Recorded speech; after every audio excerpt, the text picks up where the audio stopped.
दीवानगी का फैलता हुआ सफर देख ले, हर अखबार की हूं बोलती हुई खबर देख ले। मेरी दीवानगी का फैलता हुआ सफर देख ले, हर अखबार की हूं बोलती हुई खबर देख ले।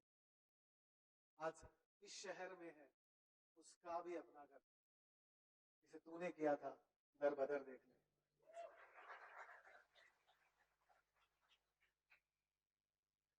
क्या होता है कि मेरा ऐसा मानना है कि जब तक बात चुभती नहीं किसी की, जिसे हम कहते हैं दिल टूटना, दिल टूटने का मतलब ये नहीं है कि हम मोहब्बत में ठुकरा दिए गए या फिर, अच्छा मुझे एक बात समझ नहीं आती, सब कहते हैं कि अच्छा कितने बताएंगे नहीं, बट ठीक है पूछ लेता हूँ, कितने लोगों का ब्रेकअप हुआ है? बोलेंगे नहीं, बोला था, ठीक है। मुझे पता है, मैं भी लड़का ही हूँ भाई, और यंग हूँ अभी भी। मुझे एक बात समझ नहीं आती कि जिसको देखो रोता रहता है, भाई दिल तोड़ गई। किसी लड़की से मिलो, चीट कर गया, तो भाई लड़की भी बोल रही है, लड़का बोल रहा है, चीट कर कौन रहा है? वो हम में से ही है ना। तो ये फालतू का रोना तो बंद ही कीजिए, क्योंकि वो जमाने गए। आप मेरे सीनियर लोग बैठे हैं, वो बहुत कनेक्ट करेंगे इस बात से, जो चिट्ठियां लिखा करते थे। मैं भी लिखा करता था, मैं बहुत छोटा था जब गांव में, तो हमारे, जब मैं दूसरे गांव चला गया था दादाजी के पास में, तो कुछ दोस्त थे जिनको मैं चिट्ठियां लिखा करता था, वो मुझे लिखा करते थे। आई एम लकी कि मैंने वो फीलिंग्स, मतलब मैंने जी है वो जिंदगी। तो बात वही है कि जमाना बदल गया है, आजकल के प्यार में वो बातें रही नहीं है। एक, मैं बोलने से पहले एक वर्ड है जिसका मीनिंग आपको बता देता हूँ, आपको फिर बहुत अच्छे से समझ में आएगा। अगर आपको किसी को पता हो तो प्लीज बताइएगा। हरकारा एक वर्ड होता है, आपको उसका मीनिंग पता है? हरकारा बोलते हैं कि जो डाकिया बोलते हैं ना हमारे यहाँ पे, जो चिट्ठियां लेके जाता है घर घर में, डाकिया तो पता होगा यार, ठीक है। तो जो डाकिया होता है उसको हरकारा बोलते हैं। आजकल तो सब स्पीड पोस्ट वाले फिर भी मिल जाएंगे, कुरियर वाले मिल जाएंगे, वो डाकिया नहीं मिलता जो लव लेटर जाके लेके जाता था। क्यों? क्योंकि वो शिद्दत बची ही नहीं लोगों में। आजकल के प्यार में ना सब्र ना शिद्दत। ये जो आगे मेरे सीनियर्स बैठे हैं वो शायद इस बात को बहुत गहराई से समझेंगे कि आजकल के प्यार में ना सब्र ना शिद्दत। खत खतूत भी लाना छोड़ दिया है हरकारों ने। खतूत बोलते हैं खत वगैरह, कि आजकल के प्यार में ना सब्र ना शिद्दत, खतूत भी लाना छोड़ दिया है हरकारों ने। आप में तो आप ही दिखते नहीं है, अब हम किसको ढूंढे खाम खाएं चांद सितारों।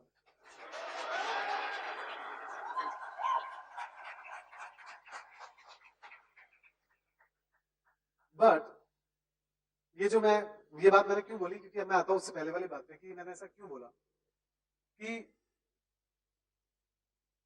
दिल पे लेना एक डिफरेंट चीज है, उसका रोना रोना एक अलग चीज है। जिसके दिल पे लगती है ना, वो कभी नहीं बोलेगा, वो महसूस करता है बस।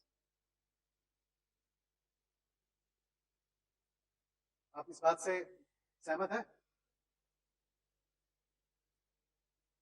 बारिश के मौसम में जैसे दरख्त हरा होता है, बारिश के मौसम में जैसे दरख्त हरा होता है, पनपता हूं मैं भी जब दर्द भरा होता है। बारिश के मौसम में दरख्त हरा होता है, पनपता हूं मैं भी जब दर्द भरा होता है। रोने वाले अक्सर झूठे बहाते हैं आंसू, हलक नहीं खुलता जिसका कोई मरा होता है।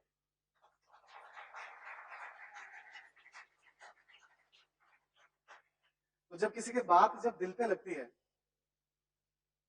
और वो सच में उस चीज को फील करता है, ट्रस्ट में, अगर उसने अपने आप को पहचान लिया, उसको दुनिया की कोई ताकत नहीं रोक सकती। क्यों? क्योंकि गुस्सा बहुत जरूरी है। गुस्से का मतलब ये नहीं कि मैं किसी को जाके मार दूं पीट दूं, नहीं, उसको पालना पड़ता है। एवरी टाइम आपको वो चीज चुभनी चाहिए यहाँ पे, कि मेरे साथ ये हुआ। किसी को दिखाना नहीं है, अपने आप को प्रूव करना है कि मैं नहीं भूल सकता। वो हेल्प करती है आपको आगे लेके जाने में। मैंने एक शायरी लिखी थी इसमें, उन लोगों के लिए है जो कहते हैं ना कि यार डैड ने घर से निकाल दिया, क्या करूंगा, धक्के खाऊंगा, या इसने ऐसा कर दिया, उसने ऐसा कर दिया, मैं हेल्पलेस हूँ। नहीं, अकेला आदमी बहुत कुछ कर सकता है। तो वो कुछ यूं थी वो लाइंस,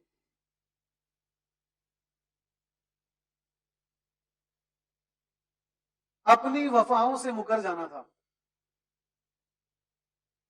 अपनी वफाओं से मुकर जाना था, वो गुजर गया। अपनी वफाओं से मुकर जाना था, वो गुजर गया, तुझे भी गुजर जाना था। अगली लाइन में आपकी तालियां निकल ही जाएंगी, मुझे पता है। नहीं निकले तो मैं पहले से बता रहा हूं कि मारनी है। अपनी वफाओं से मुकर जाना था, वो गुजर गया, तुझे भी गुजर जाना था। देख इश्क का पीछा करते करते, देख इश्क का पीछा करते करते, अपनी वफाओं से मुकर जाना था, वो गुजर गया, तुझे भी गुजर जाना था। देख इश्क का पीछा करते करते तू कहां आ गया, किधर जाना था।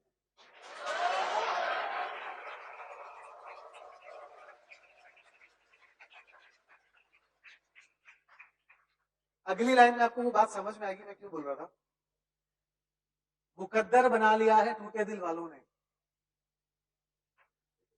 मुकद्दर बना लिया है टूटे दिल वालों ने, तुझे भी टूट कर संवर जाना था। देख इश्क का पीछा करते करते तू कहां आ गया, किधर जाना था।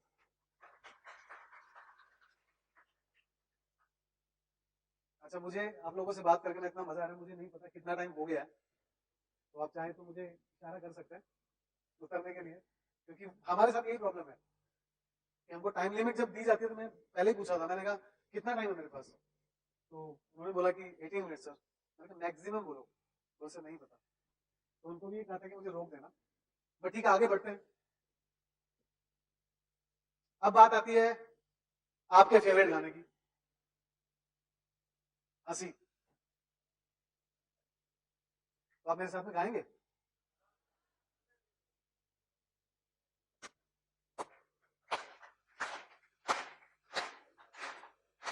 हाँ हंसी बन गए, हाँ नमी बन गए, तुम मेरे आसमां मेरी जमीन बन गए। हाँ हंसी हाँ नमी, तुम मेरे आसमां मेरी जमीन।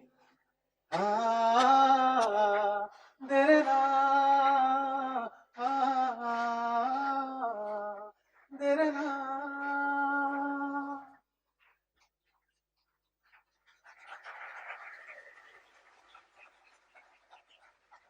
अच्छा, मुझे एक बात याद आ गई मेरी दीदी की, क्योंकि मैं ये गाना जब गा रहा था तो मुझे उसका चेहरा मेरे सामने आ गया एकदम से, ये भी बोलना पड़ा, वो देखेगी ना इसमें इसलिए। जब मैं उससे पहली बार मिला था, तो हम लोगों का कॉन्फिडेंस बता रहा हूँ किस लेवल पे होता है। जब उसने मुझे मैसेज किया कि hey I am big fan, you are wonderful Kunal Verma, मैंने कहा मिलते हैं। अरे उस सेंस में मत जाओ भाई, किसी ने मुझे वंडरफुल कहा, इतना ही कह के छोड़ दिया। जब हम मिले, उसने मुझसे बड़ा अजीब सवाल किया जो कि मुझे ज्यादातर लोग करते नहीं है। उसने मुझे ये बोला कि हु आर यू। मैंने कहा यू सेड ना you are wonderful Kunal Verma, तो तुमको पता होगा।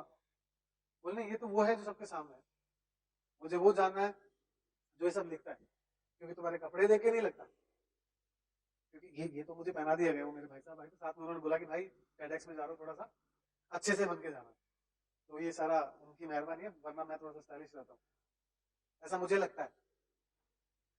तो उन्होंने बोला कि तुम्हारे कपड़ों से तुम्हारा काम मैच नहीं करता। तो मैंने कहा इसका तो मेरे पास कोई सॉल्यूशन नहीं है। बोले कि मेरा मतलब ये है कि वो जो इंसान इस पर्दे के पीछे है वो कौन है। मैंने कहा क्या करेगी जान के, चिल बाबा। तो उसने बोला नहीं। मैंने कहा ठीक है। मैंने पूरी कहानी उसको वन बाय वन करके सुनाई, सुबह से शाम हो गई, क्योंकि मैंने एक जिंदगी में बहुत सारी जिंदगियां जी हैं, उसमें अच्छी चीजें भी हैं, बुरी चीजें भी, सब कुछ है। जब कहानी पूरी खत्म हुई, वो 5 मिनट तक कुछ बोली नहीं। मैंने कहा क्या हुआ? कहते कि यार ये तो मुझे ऐसा लगता है कि अगर तुम चाहो तो इसमें से 3 या 4 फिल्म्स निकल जाएंगी, अगर ये सच है जो तुमने मुझे सुनाया। मैंने कहा फ्रेंड्स, उसने बोला I don't want to be part of this mess. मैंने कहा यही है वो। कुछ बार मैं और मिला, यूं ही मैंने एक दिन ऐसे ही बोला कि मैं शादी करनी है तुमसे, तो वो बोलते 0.1% भी चांस नहीं है। मैंने उसको मुंह पे बोला था कि ये 0.1% जो है वो मेरा 100% है। और कुछ महीनों बाद तो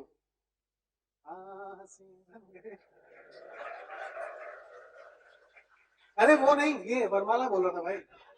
क्या है यार, उसको जीने तो, अभी शादी हुई है। कुल मिला की बात इतनी है कि एक मोहब्बत है जो हम सबको जोड़ती है। ये आप लोगों की मोहब्बत है जिसने मुझे यहाँ बुला लिया।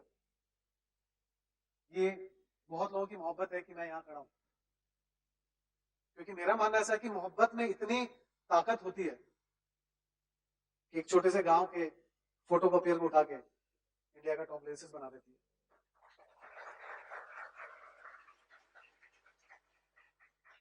मुझसे मेरे कुछ दोस्त बहुत मोहब्बत करते हैं, मेरे पापा मुझसे बहुत मोहब्बत करते हैं, सबके करते हैं, बट मैं स्पेशल हूँ। क्यों? क्योंकि मेरे पापा ने फेसबुक चलाना सीखा, और उनका जो स्टेटस रहता है हमेशा वो रहता है प्राउड फादर।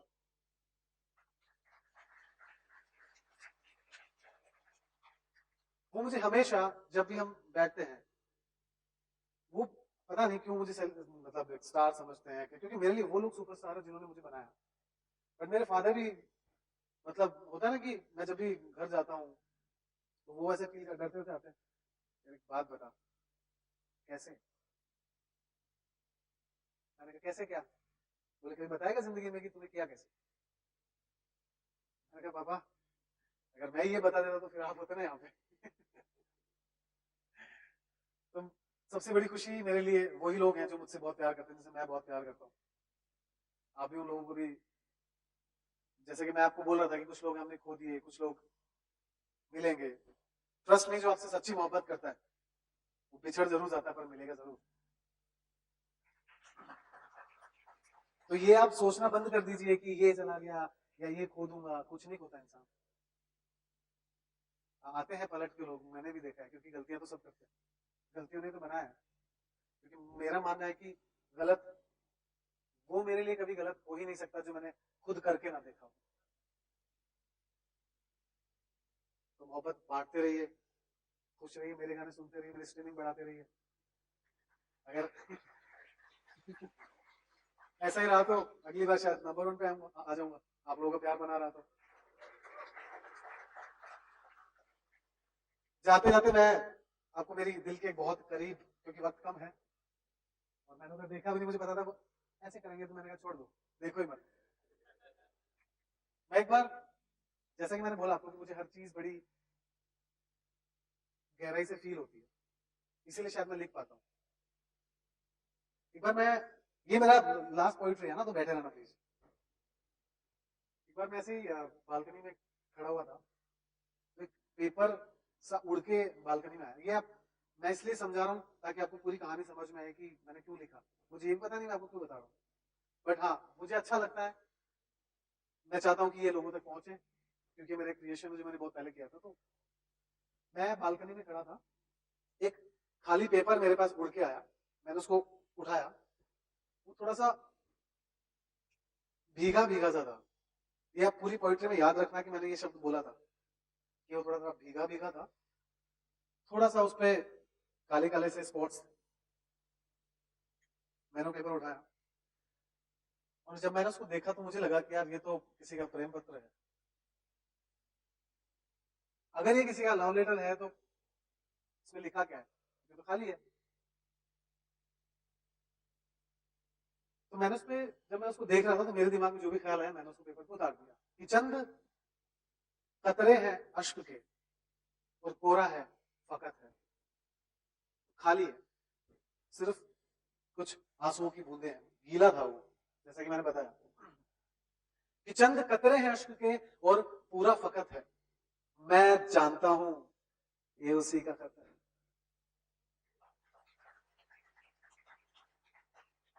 चंद कतरे हैं अश्क के और पूरा फकत है, मैं जानता हूं ये उसी का खत है। ये नहीं कि उसने लिखा कुछ नहीं है, देखने वालों को दिखा कुछ नहीं है। मुझ तक पहुंच गया है पैगाम उसका, वो शख्स जिसे मुझसे बेहद मोहब्बत है। मैं जानता हूं ये उसी का खत है।